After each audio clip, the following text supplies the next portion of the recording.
Hola, estimados alumnos, alumnas. Vamos a hablar hoy sobre las técnicas cognitivas. Eh, Esta va a ser la clase de hoy, la voy a grabar para que posteriormente puedan ver. Vamos a subir las diapositivas.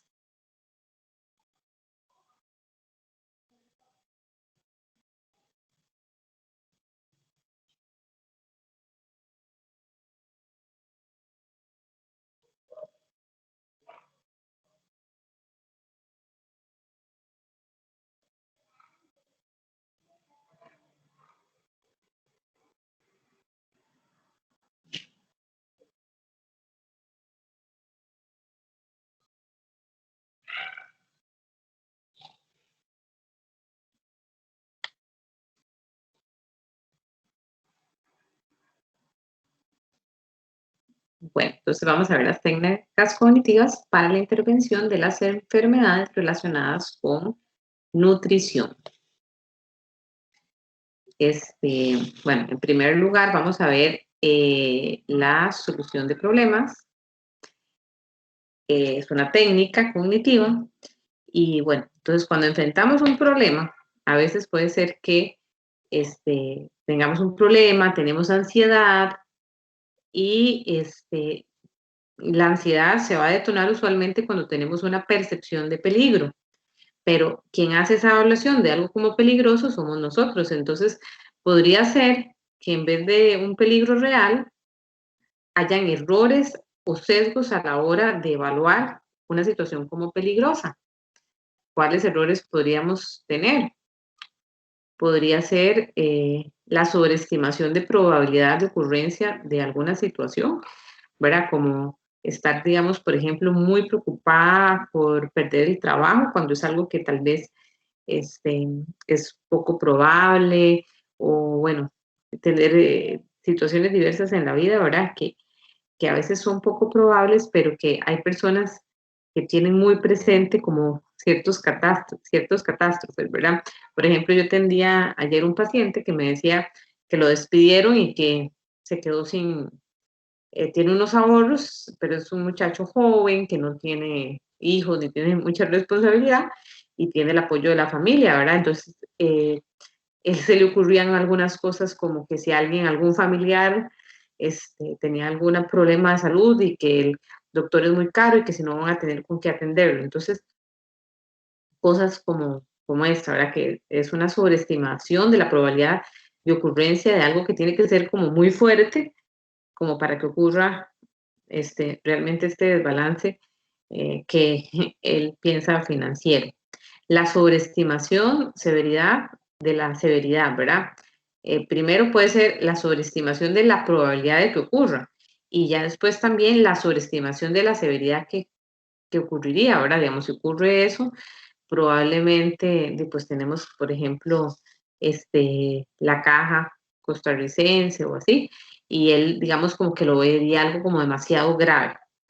La infraestimación de los recursos para afrontarlo, ¿verdad? Como si yo no voy a ser capaz, no vamos a poder ser capaz de salir adelante, ¿verdad? Eh, de hecho, él no está tomando en cuenta que la tía y la mamá y los abuelos podrían ayudar un poco en la situación financiera mientras no tiene trabajo. Entonces, está infraestimando los recursos que él tiene de afrontamiento. La infraestimación de las posibilidades de ayuda de otros, más bien, esta de no considerar a la familia es esta, infraestimación de la posibilidad de ayuda de otros, pero también podría ser infraestimación de algunos recursos propios, qué sé yo, de que él es un muchacho estudiado, que ya casi está terminando la carrera, que sabe hablar inglés, o sea, a veces también podríamos infravalorar nuestras capacidades. Entonces, un problema que tal vez no es tan grande, lo vemos más grande de lo que es, si tenemos algunos de estos errores. Esto es como una introducción. La técnica de solución de problemas que vamos a estar viendo, bueno, primero que cada persona tiene su modo particular de solucionar los problemas y suele aplicarlo a todas las situaciones. Entonces, a veces el problema no es el problema es que siempre como que actuamos de la misma forma para afrontar ciertos problemas y a veces no son las más convenientes. Por ejemplo, una paciente que yo tengo, su forma, cuando era pequeñita le hacían bullying y ella lo que hacía era como que la forma de afrontarlo fue quedarse callada, no hablar, no decir su opinión y en ese momento, este, pues a ella le funcionó esa técnica porque dice que ella antes era muy impositiva, que había que jugar lo que ella dijera. Entonces, más que bullying, no sé, fue como la respuesta de las personas a las actitudes de ella, pero ella se fue a lo contrario y dejó de hablar. En el momento les funcionó, porque dice que ya no caía mal, pero en este momento, que ya es una adulta, ella sigue utilizando la misma técnica ante situaciones que no lo ameritan, entonces no se abre con la gente, le cuesta hacer amigos. El problema es ese, que a veces utilizamos formas parecidas para resolver los problemas, que a veces no suelen ser efectivas para ciertos problemas. Entonces, entre más formas de afrontamiento tengamos, va a ser mejor. Hay personas más emotivas y otras más racionales, y hay quien es más impulsivo y quien es más reflexivo y analítico. Entonces, usualmente cuando tenemos un problema que resolver, podemos tener dos problemas. Primero, que no pensamos mucho y hacemos así, actuamos muy impulsivamente, lo primero que se nos ocurra, y eso usualmente trae como consecuencias no tan negativas. Imagínense que, digamos, tenemos un problema con el jefe y entonces me enojé mucho y lo que renuncio, así sin pensar demasiado. Eso trae problemas. Pero también el hecho de que la gente a veces reflexiona mucho, y piensa los pros y piensa los contras, pero sin tomar una decisión y no actúa, eso también puede ser problemático, porque hay ciertas situaciones en que vamos perdiendo oportunidades. Bueno, entonces eso yo creo que ya lo dije, que el problema es cuando adoptamos la misma manera de responder para todas las situaciones y hay que aprender a desarrollar estrategias de solución eh, que sean adecuadas para cada situación. Entonces, una técnica, bueno, primero, ¿qué es un problema? Es un fracaso para encontrar una respuesta eficaz. Puede ser una situación real o imaginaria a la que tenemos que dar una solución, pero de la cual no disponemos en el momento. Entonces, el problema es que a veces no tenemos esa solución o esa forma de enfrentar esa situación que vivimos. Entonces, los problemas no son situaciones imposibles, sino soluciones inapropiadas. Entonces, cuando no hay forma de resolverlo, en realidad es un hecho de la vida que tendríamos que aceptar. Pero cuando hay formas de resolverlo, en realidad lo que está mal es como la solución que estamos dando. Em, Ninguna situación es considerada problemática por sí misma. Es la falta de adecuación de nuestras respuestas a la problemática, a lo que se necesita. Entonces, podemos entrenarnos para reconocer los problemas, buscar soluciones adecuadas e implementar las mejores decisiones o soluciones. La respuesta de solución que dan las personas se muestran ineficaces, o sea, a veces si estamos teniendo, o ustedes tienen también pacientes que ven que resuelven las situaciones, pero no las buscan, digamos, formas de afrontar las situaciones, pero que no se resuelven, no son eficaces, podríamos entrenarlos un poco en esto, eh, podríamos enseñarles otras formas de resolver. Las personas no saben realmente cómo solventar la situación, dan vueltas y más vueltas sobre el problema, pero no hayan una solución adecuada. Las personas dan a esta situación una respuesta que puede ser eficaz a corto plazo, pero que a largo plazo tiene consecuencias nefastas. Entonces, algunas cosas que nosotros podríamos tener de solución a corto plazo nos podrían ayudar. Por ejemplo, lo del jefe, que me enojé y yo digo renuncio y hoy me libré del jefe, pero a largo plazo podría ser que me desestabilice mucho económicamente, que no pueda pagar mis deudas y un montón de cosas. Entonces hay que considerar también no solo como a corto plazo, sino más a largo plazo. Y bueno, ¿cuáles son las fases o los pasos del de la técnica de solución de problemas? Bueno, primero una orientación general, voy a decirlos todos y luego los explico con más detenimiento. Orientación general hacia el problema, definición y formulación del problema, generación de soluciones alternativas, tomar decisiones y la puesta en práctica. Y por último, la verificación de la solución, o sea, verificar si se resolvió el problema o no. Entonces, el primer paso sería la orientación hacia el problema. Entonces, en este paso tendríamos que realizar varias cosas. Bueno, primero, percepción del problema. Hay gente que no percibe que tiene un problema y eso hace que se le haga más grande. Les podría poner un ejemplo de que tal vez una persona que no le da el tiempo durante el día de hacer todo lo que tiene que hacer. Entonces la situación está ahí, no llega a resolver todos los problemas que tiene que resolver en un día. Este, Después tenemos las atribuciones. Las atribuciones es como la explicación que damos de por qué tenemos ese problema, por qué no estamos llegando a resolver todas las situaciones que tenemos que hacer. Tal vez será que yo no me organizo en este problema específico, ¿verdad? No me organizo, tal vez mis metas no son muy realistas, tal vez hay demasiadas cosas que hacer y no puedo con todas las cosas que tengo que hacer, tal vez están surgiendo problemas inesperados, tal vez no tengo el apoyo de, digamos, de mi jefe o colaboradores, tal vez no estoy durmiendo bien y eso me hace que no tenga como tanta energía para enfrentar las cosas del día a día. ¿Verdad? Entonces las atribuciones es eso, como qué explicación le voy a dar yo a por qué tengo este problema. Después hacemos una evaluación inicial. ¿Está en mis manos solucionar esta situación? ¿Es importante esta situación? Y bueno, en este caso sí, está en mis manos. Si no me está dando tiempo, pues yo tengo control sobre, eh, es importante para mí y las tareas están que tengo que hacer y las horas del día, pues ahí las tengo. El grado de control es eso, si en realidad eso está en mis manos, resolverlo o no. Un poquito, eh, si hay problemas que podríamos tener que no tienen nada que ver con, o sea, que no tenemos nada de control. Entonces, en ese caso, si uno no tiene control sobre algunas variables, solo podemos ejercer eh, acciones sobre lo que sí podemos controlar. Entonces, en este caso, sí podemos cambiar algo en nuestras tareas o en la distribución de nuestro tiempo, porque somos nosotros los que lo dirigimos. Después, la valoración del tiempo y el esfuerzo. Es algo que realmente cuánto tiempo y esfuerzo me va a costar resolver este problema. Sería como ese paso. Después tenemos la definición y la formulación del problema.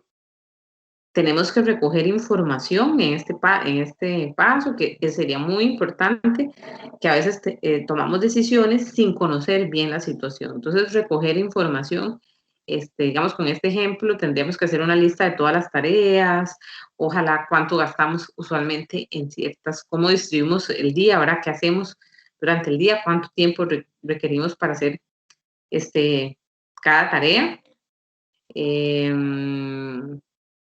Después, bueno, ¿qué sería?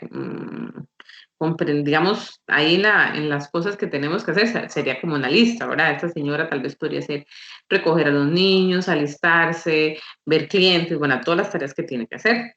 Después, plantear los objetivos y las metas, que podría ser, bueno, que me dé tiempo de realizar las tareas que tengo al día y algunas otras tal vez más específicas, por ejemplo, tener más tiempo libre, tener más tiempo con la familia, poder atender, sacar los emails que tengo ahí pendientes, ¿verdad? ¿Qué objetivos me voy a proponer? Y tendríamos que buscar las causas reales del problema, ¿verdad? ¿Por qué es que no estoy lográndolo? La atribución que yo les dije antes es como una explicación que yo me doy a mí mismo, pero tenemos que también buscar las causas reales del problema. A lo mejor es que yo me estoy poniendo una lista de cosas y en mi día a día, digamos en mi trabajo, me toca atender un montón de cosas inesperadas y entonces no estoy contando con eso cuando hago la programación. Entonces, podría ser eso, podría ser, por ejemplo, estoy durmiendo súper mal y no tengo energía y no resuelvo las cosas con tanta diligencia al otro día porque mi capacidad no está del todo bien. Entonces, bueno, buscamos esas posibles causas del problema y después tenemos que hacer una revaloración del problema. Esos son como unos pasos de la solución de problemas que son muy específicos. Podríamos luego hacer también algo un poquito más simplificado. Pero bueno, tenemos que hacer cuando esta revaloración del problema, si es un problema muy grande, podríamos dividirlo en otros problemas más pequeños e ir enfrentando eh, situaciones más pequeñas para resolver un problema que es muy grande. Podemos dividirlo en partes. Eh, Creo que es importante eso. Y después, bueno, hacemos esa valoración, si creo que ese es un problema que realmente tiene solución, eh, si realmente me conviene, ¿verdad? O sea, si yo logro, pues, mejorar un poquito, lograr esas tareas, voy a sentir menos ansiedad, voy a poder tener un poquito más de tiempo libre, o sea, va a mejorar mi calidad de vida. Ujú. Luego tenemos la generación de soluciones alternativas. Entonces, en esta parte es como hacer una lista de todas las soluciones que podríamos tener y es muy importante dos cosas, bueno, tres cosas. Primero, el aplazamiento del juicio. En esta parte, nosotros no deberíamos estar evaluando si son soluciones efectivas o no. Simplemente, en un primer momento, entre más cantidad y más variedad es mejor. Le hacemos una lista y eso es también como una forma de despersonalizarlo, porque a veces cuando tenemos el problema encima, no lo vemos con tanta claridad, ¿verdad? Entonces, como nada más hacer una lista de todas las cosas que se me ocurren, entre más mejor, entre más variada mejor, no importa si sean cosas locas o así. Usualmente uno tiene como una producción, luego hay un momento en que uno se queda en blanco y luego vienen otras respuestas que usualmente suelen ser también muy efectivas. Entonces es eso, entre más cantidad mejor, entre más variedad mejor y aplazar el juicio. Aplazar el juicio es que en ese momento no tengo que estar juzgando o evaluando si esa solución es buena o mala, simplemente dar la mayor cantidad y la mayor variedad. Luego que hago ese montón de esa lista, ¿verdad?, de posibles soluciones, tomo decisiones. Tengo que evaluar cada alternativa a corto y a largo plazo y ver qué tan viable es, cuánto tiempo me va a tomar, qué tanto esfuerzo. Y bueno, una vez que yo tengo evaluadas estas posibles soluciones, tengo que tomar la decisión, que ya puede ser intuitivamente, ¿verdad? Bueno, ok, esta, o puedo hacer una lista de pros y contras de cada situación, poniéndole un puntaje y ver cuál sale mejor. Y luego tenemos que hacer un plan de actuación. Bueno, ok, ya digamos, por ejemplo, en eso podría decir, bueno, voy a levantarme más temprano, digamos que si no estoy pudiendo dormir, voy a ir a hacer una cita con el doctor, este, si no puedo dormir, entonces levantarme más temprano no sería una opción muy buena. Voy a levantarme más temprano, voy a ponerme, digamos, voy a contratar ayuda, a una muchacha que me ayude, voy a hablar con mi jefe a ver si puedo, algunas de las cosas delegarlas, por ejemplo. Entonces, diferentes soluciones que podría implementar y hacer digamos, que voy a hacer esto y ya ejecutarlo. O sea, hacemos el plan y ya lo ejecutamos. Efectivamente, vamos a hablar con el jefe, vamos al doctor y todo eso. ¿Verdad? Que decidimos hacer. Y es importante que para dar un paso, de un paso a otro se tiene que superar previamente el anterior. O sea, por ejemplo, nosotros no vamos a buscar soluciones si todavía no tenemos información sobre el problema que tenemos. Eh, Puede ser que se haya infravalorado o saltado una fase previa, ¿verdad? Es importante que siempre podemos estar revalorando si lo estamos haciendo del todo bien o nos faltó algo. Y si nos faltó algo, pues siempre tenemos la posibilidad de volver a una fase previa y darnos cuenta de nos faltó este paso y vamos a hacerlo ahora sí. Eh, ok, ese es, digamos, el último, que no sé si lo puse, sería como que creo que tal vez es un poquito que es la de evaluar la ejecución del plan. O sea, sirvió, o no sirvió, y entonces siempre, si no sirvió, ver qué pasó, si nos saltamos una fase o así, y también si no buscar otra solución o volver a hacer todo el proceso.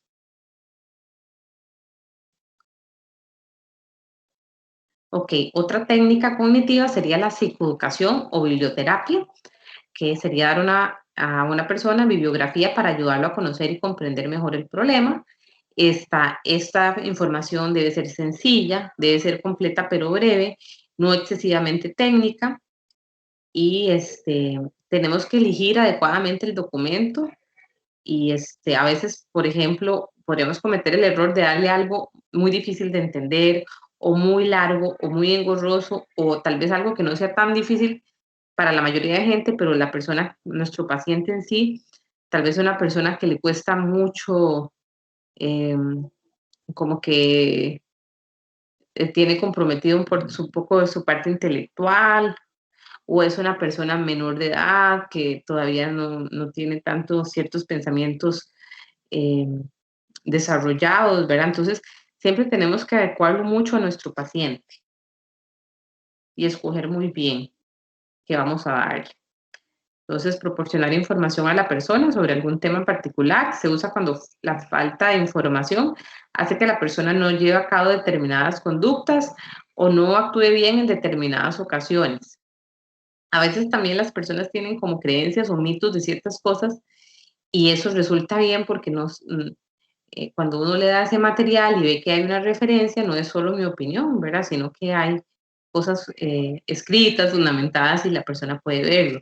Determinar la información, la aplicación sería determinar la información a proporcionar, informar de forma clara, concisa y sencilla, siempre pedir un feedback. Bueno, si le dejé eso, digamos, como por ejemplo de una tarea o de entre una sesión y otra, pedirle el feedback, qué te pareció, y tratar de siempre darlo como por escrito.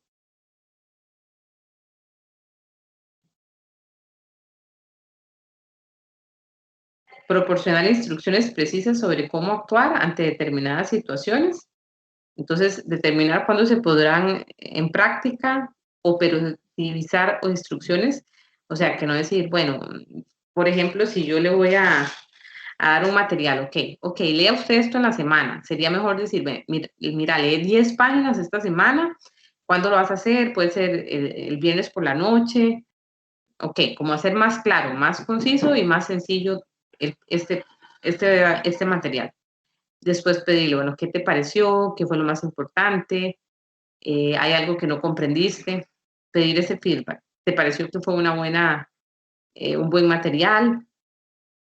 Entonces, por ejemplo, jóvenes de 16 años, una de sus amigas está recibiendo un tratamiento por anorexia y no saben qué hacer en determinadas situaciones, no hacer ningún comentario en respuesta a las quejas sobre la comida. Ok, la biblioterapia era un poquito como material que uno le da.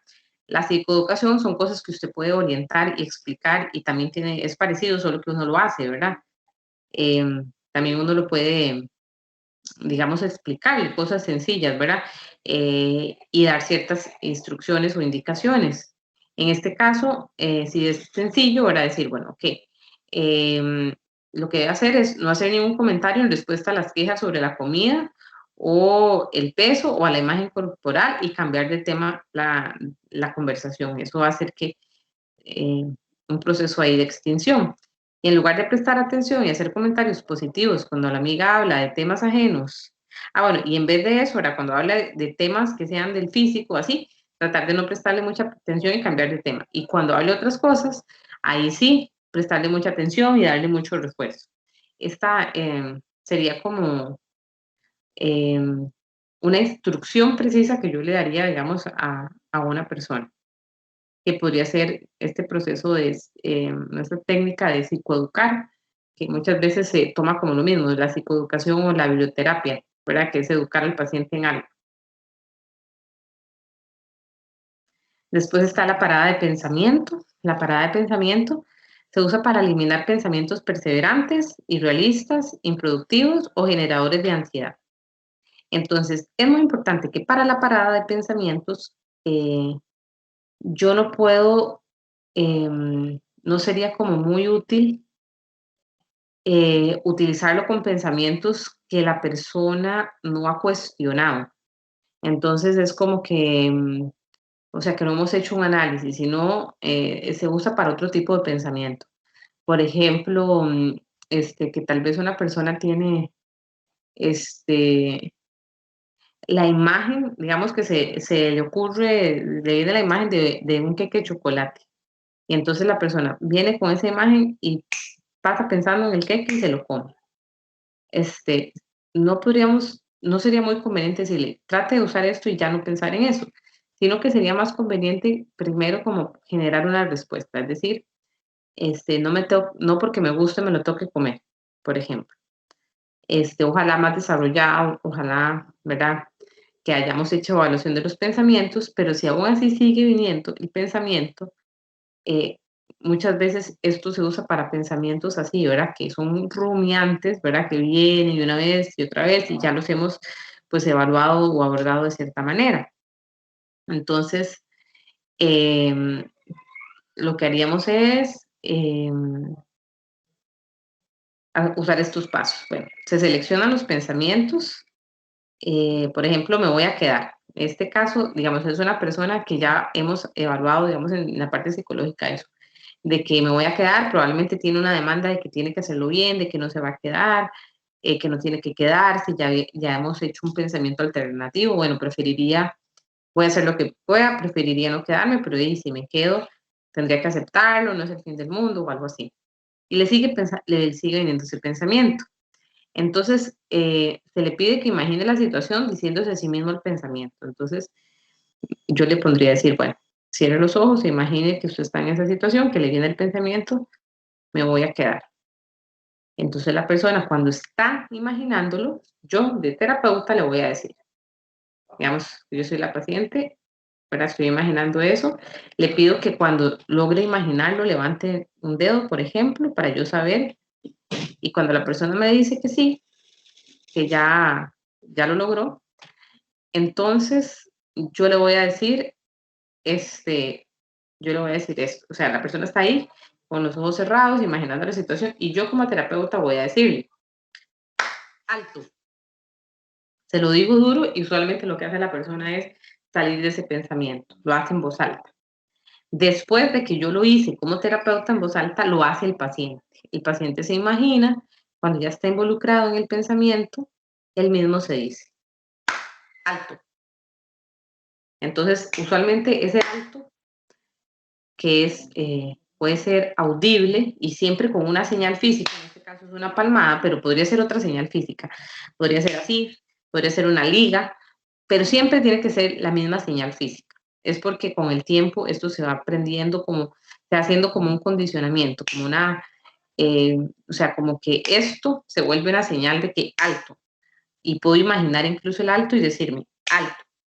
¿Verdad? Siempre, no importa cuál señal física sea, pero considerar que siempre debe ser la misma y que sea algo que la persona pueda hacerlo, ¿verdad? Digamos que la persona trabaja en casa, y darse la palmada no sería nada complicado. Si está con otros compañeros de trabajo, a lo mejor sería más disimulado, ¿verdad? Esto, o una liga o algo. Porque siempre sí tiene que ser la misma. Después el paciente lo hace en voz baja, entonces él se imagina esto y en vez de decirse alto audible, hace la señal física y el alto se lo dice internamente. Este, y luego sería muy útil introducir el pensamiento alternativo. Entonces, que luego de esto, eh, digamos, cuando es audible, lo podemos decir en voz alta y después ya en este paso que es interno,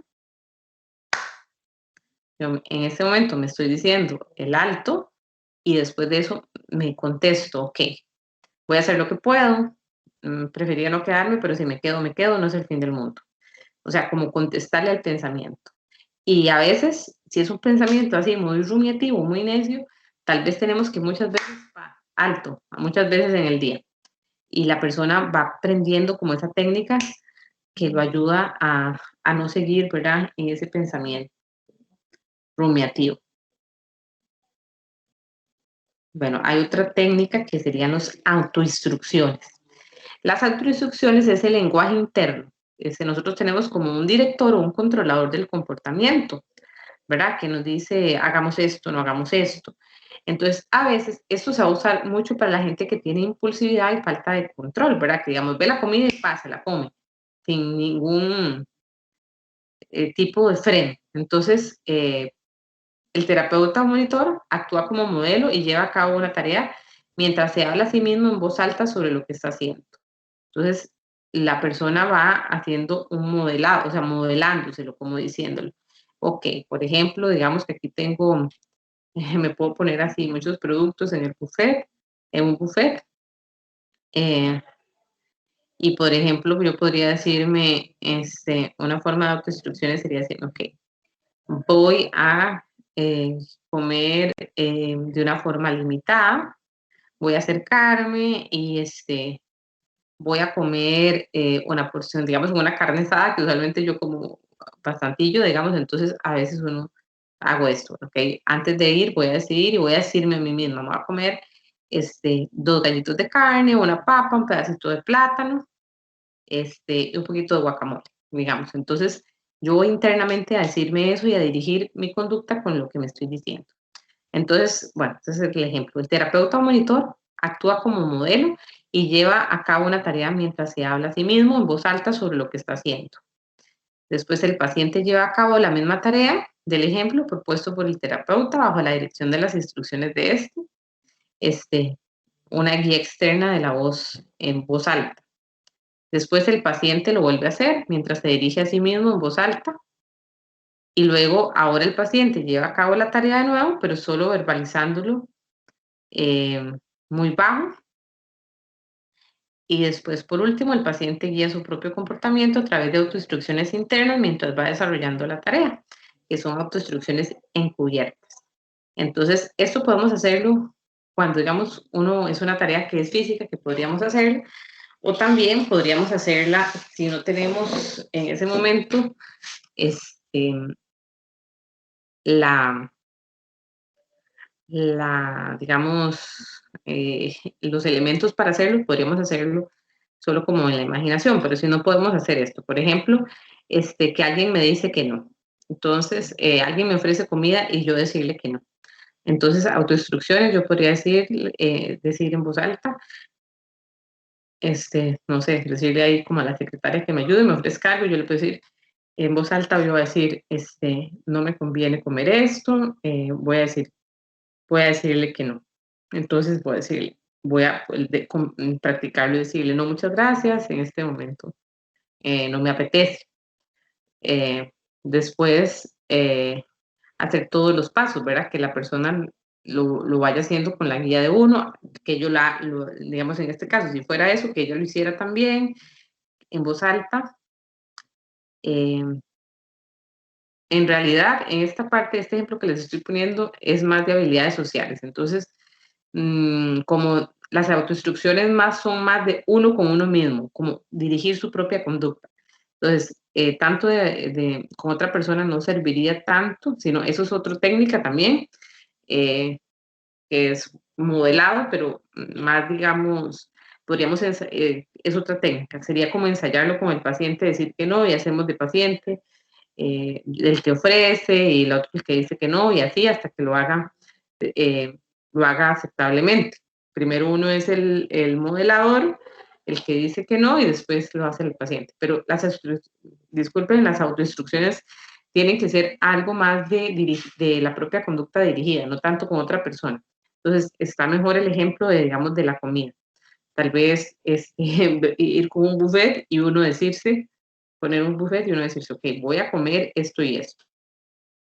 Después en voz alta, mientras el paciente se sirve, ir dirigiéndolo, ok, vas a comerte esto, esto y esto, esa cantidad, una papa, un poquito de ensalada, etc.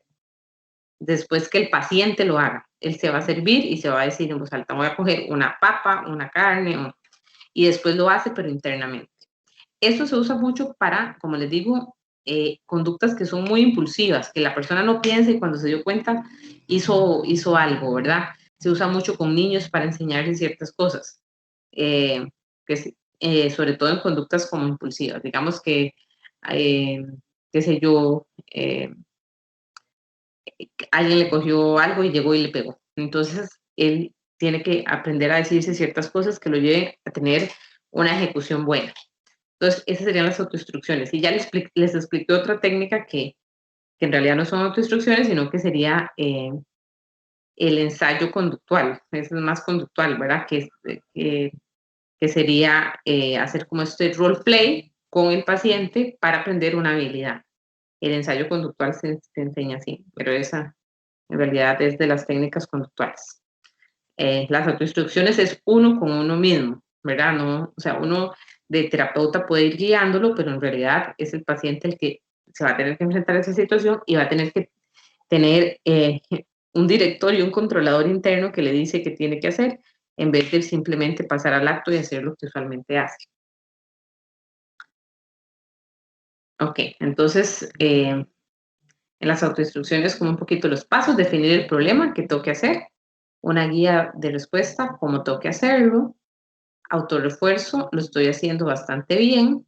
Esto es muy importante, digamos, la voz interna que me va diciendo, ok, tengo que hacer esto, tengo que ir al buffet y voy a comer limitadamente. ¿Cómo tengo que hacerlo? Bueno, es una cosita de cada uno, o sea, un poquito de, digamos, media taza de 3 cucharadas de guacamole, 2 cucharadas de guacamole, 2 gallos de carne, o sea, como qué exactamente tengo que hacer.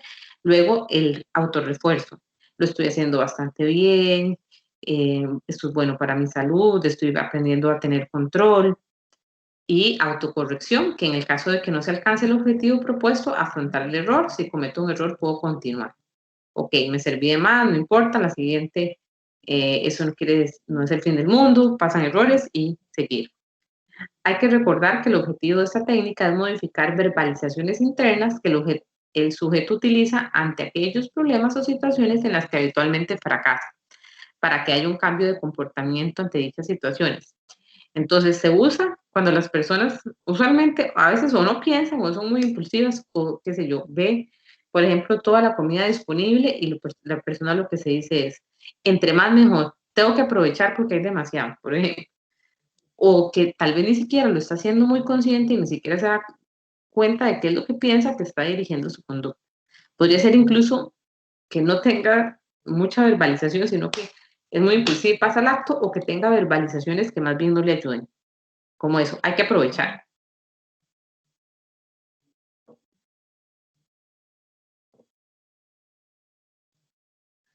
Y tenemos algunas técnicas que podemos utilizar en cuanto a la imaginación, que pueden ser muchas. Puede ser la sensibilización encubierta.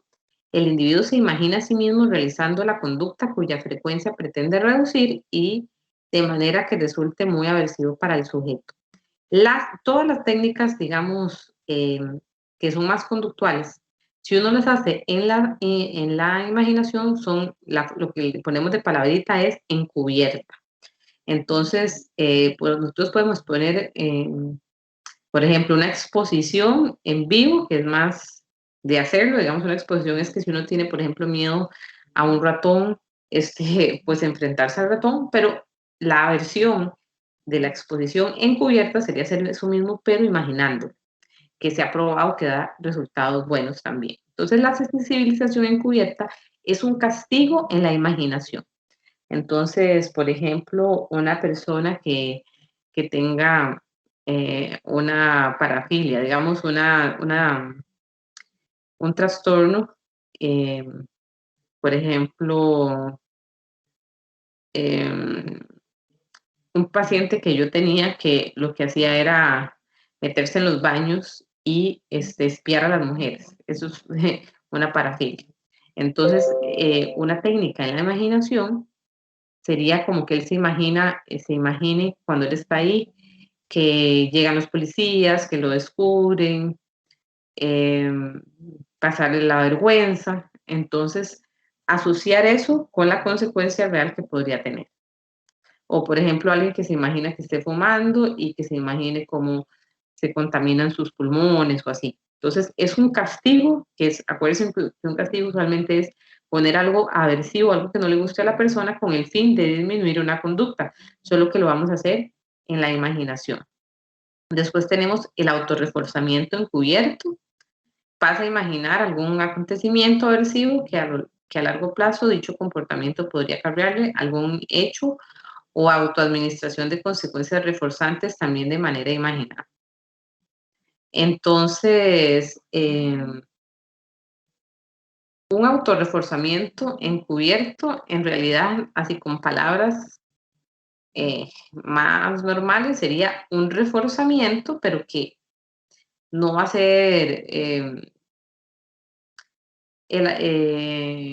como de otra persona hacia mí, ni lo voy a hacer tal vez en voz alta, sino que voy a decirme cosas que me ayuden positivas, que las experimento como positivas en la imaginación.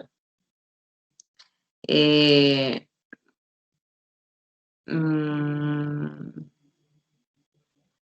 por ejemplo, me imagino, en este caso dicen que aquí puse como algo aversivo, entonces, por ejemplo, me imagino haciendo ejercicio y entonces podría imaginarme que tal vez podría ser aversivo para mí, no me gusta tanto y podría imaginarme la consecuencia de eso, que me bajó la presión, que perdí peso, que estoy más en forma, que tengo mejor salud, que son consecuencias reforzantes pero a largo plazo. Este, entonces me doy como ese premio en la imaginación.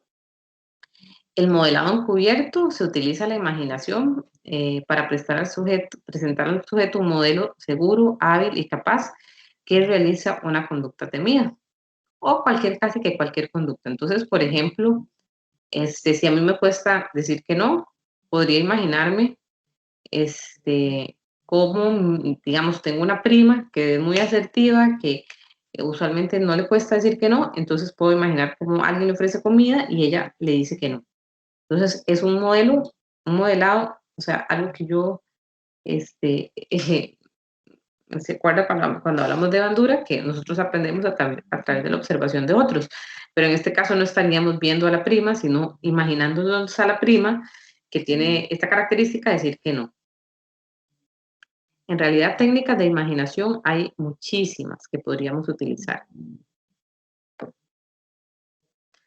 Y nada, les puse también un ejemplo como de registro, contemplando algunas de las variables que hablamos, la hora, la cantidad de hambre, la actividad, el lugar. Antes de comer, puedes posponer, entonces, si hay un pensamiento, una emoción, personas presentes, la descripción y cantidad y la consecuencia. Entonces, por ponerles algunas cosas. La hora, 2 de la tarde, cantidad de hambre 10, viendo televisión, estoy en la casa, antes de comer me siento aburrida, estoy sola y me como una pizza con Coca-Cola y las consecuencias, estoy muy llena y luego siento culpa. Entonces, eso sería como un tipo, algunas variables que podríamos considerar en el autorregistro. Y muchísimas gracias. Eso sería las técnicas cognitivas eh, aplicadas un poquito a la nutrición, pero después podemos profundizarlo en otras clases. Dejen en el foro cualquier tipo de pregunta, duda, comentario.